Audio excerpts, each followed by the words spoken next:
What's up everyone, John from Beyond ARTV. It's time for another episode of 7 on Sunday, and today I'm going to be talking about something a little bit different, but it's something that I think a lot of you guys will enjoy. 7 big problems in modern pop music. Obviously, everybody is going to say that maybe this is the problem with pop music, or this, but these are personally what I'm seeing as 7 of the most major and key issues that we're seeing in the oversaturated pop market, especially in 2016. I've got 7 reasons, so we're going to go through these. I'm going to play an example of what I'm talking about, whether it be contrasting the way maybe things used to be or something that it used to have, or maybe I'm showcasing something that it does feature now that I just feel like most people aren't fans of. And a lot of this has to do with just the pop market these days and the consumers of pop music. We've gone to being a bit more mindless, I suppose, with what we want, and mind-numbing music does not equal good music more often than not. So we're going to dive into some of these problems that I see today. Keep in mind, this is all just my opinion. I'm not out to just terrorize and attack you if you enjoy some of these songs maybe that I mention or albums, etc. But hopefully you will still enjoy the video. Don't forget to drop a like on it, subscribe to the channel so you don't miss out on future episodes. Let's go ahead and kick off the countdown. You don't gotta go to work, but you gotta put in work. You don't gotta go to work. Now a reminder that this week my picks are in no particular order whatsoever. Don't think that I feel like one issue is outweighing another, but we're kicking it off with choruses, or just the lack thereof in modern pop music these days. It seems like a lot of artists, and obviously with the rise of electronic and DJ music and them having guest features singing over it, it seems like it is trending towards just not having a chorus and letting a beat ride or repeating a couple of words over and over again. Look at the new Maroon 5 single with Kendrick Lamar, Don't Wanna Know, or really anything off of the new Tovlo or the One Republic records, for example. Those are just huge candidates right there for lazily written choruses. They are something that build up, they have a rise, and it then kind of drops off, and then you see them sing, I don't want to know, no, no, who's taking you home, home, home, home, and it's just repeated over and over and over again, and to me, that just feels like an excuse. You put something out in the world because you know that people will just lap it up and it'll get played on the radio or it'll get played at parties, clubs, wherever it may be. It has a throbbing beat or a chill tropical flavor, whatever the trend is at the time, instead of actually trying to bring some sort of presence to the track, especially once that chorus hits, and instead of having some sort of a sing-along chorus, we opt for more of this DJ let the beat ride or let some repetition ride on the hook, and that's something that I would love to see die and go away at any time. We don't talk anymore. We don't talk anymore like we used to do. We don't laugh anymore. What was all of it for?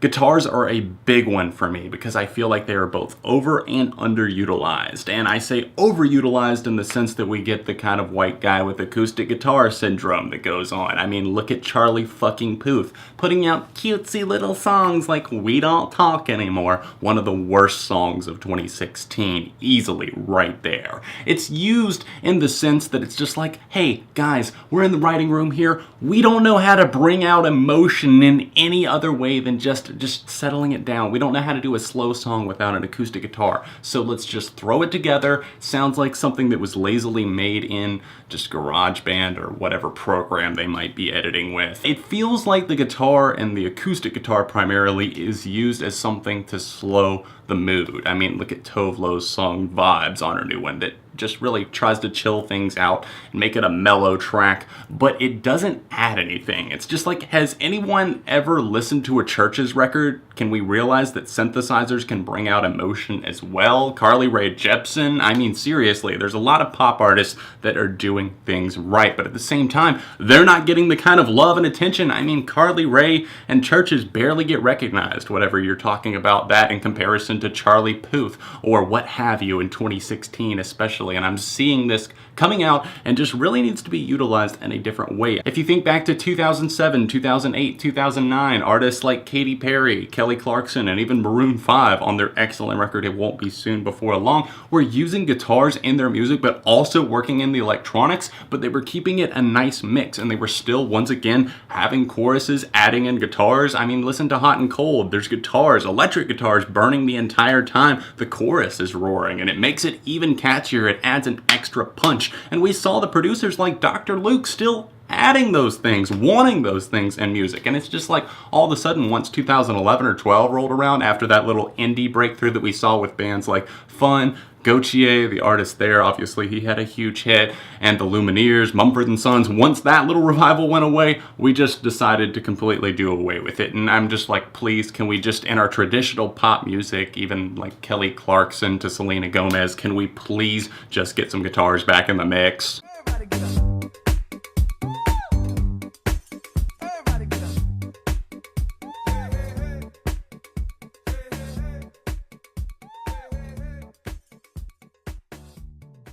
This is going to be a smaller point, but something that I do miss in modern pop music. Maybe it's not the biggest issue on the market right now, but I miss the fade-outs instead of just like going out on a big bass wub or a big boom or some just over-the-top frill, I don't know. Instead of that, I just missed kind of the fade-outs where it gets played over and over again and eventually we come to a crisp close, or else it just kind of fades out as the singer repeats over and over again whatever they were singing in the chorus. And I love it whenever a song can do that, and I feel like that's a problem maybe just in music in general. I understand that taste and music changes over the years, but I feel like we just don't get that at all, and I'm going to talk about this more in my next point. Don't wanna know, no, no, no, who's taking you home, I'm loving you so, the way I used to love you, no, I don't wanna know, no, no, no. Where is the love? Where is the heart in our modern pop music? It feels like they just went in with a little saw,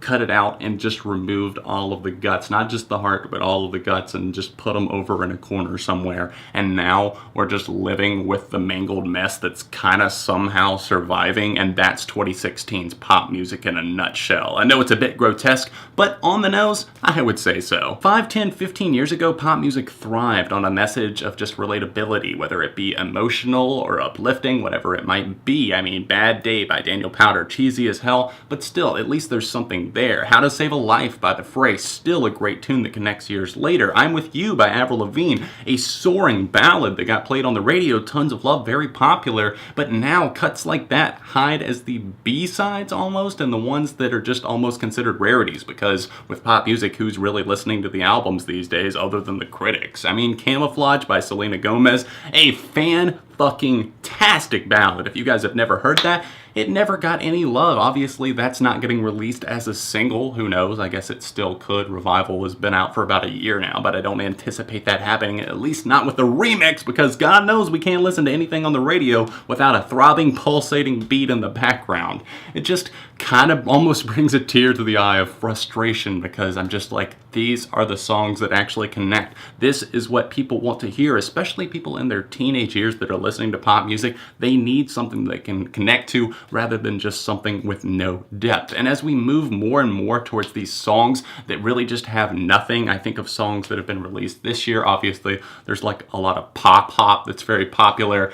A lot of beat-heavy stuff, Closer, Chainsmokers and Halsey, Gold by Kiera. Oh God, don't even get me started on that one. There's just so many cop-outs rather than just actual, effort being put into the lyrical content of these songs. The emotion, it's not there. And I know whenever I say emotion, you think Carly Rae Jepsen. She's one of the only ones that's actually doing it right. But, of course, she's not getting the love.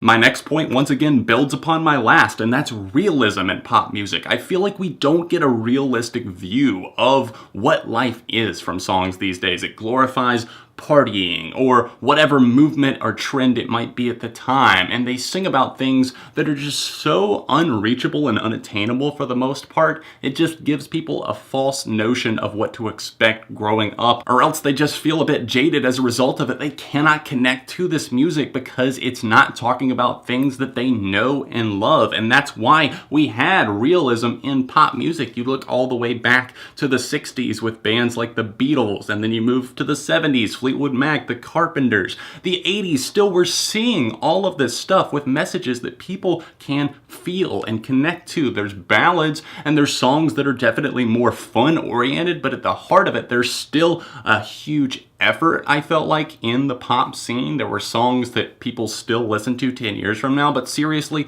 who's going to be coming back to listen to Watch Me Whip and Soulja Boy's Crank That in 2020?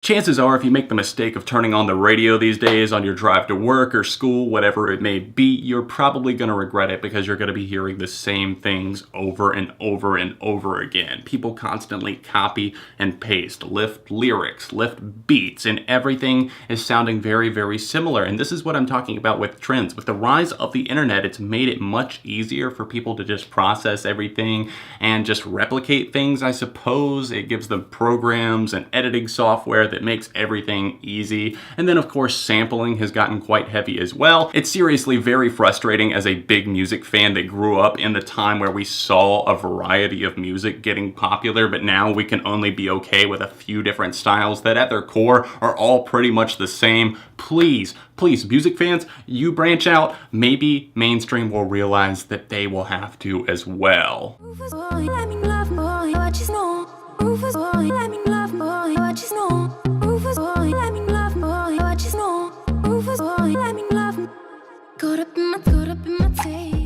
My final point is a summation of really everything that I've talked about today. I touched on this in my problems I have with the Chainsmokers video. That's going to be in a card at the end of the video if you have not watched that yet.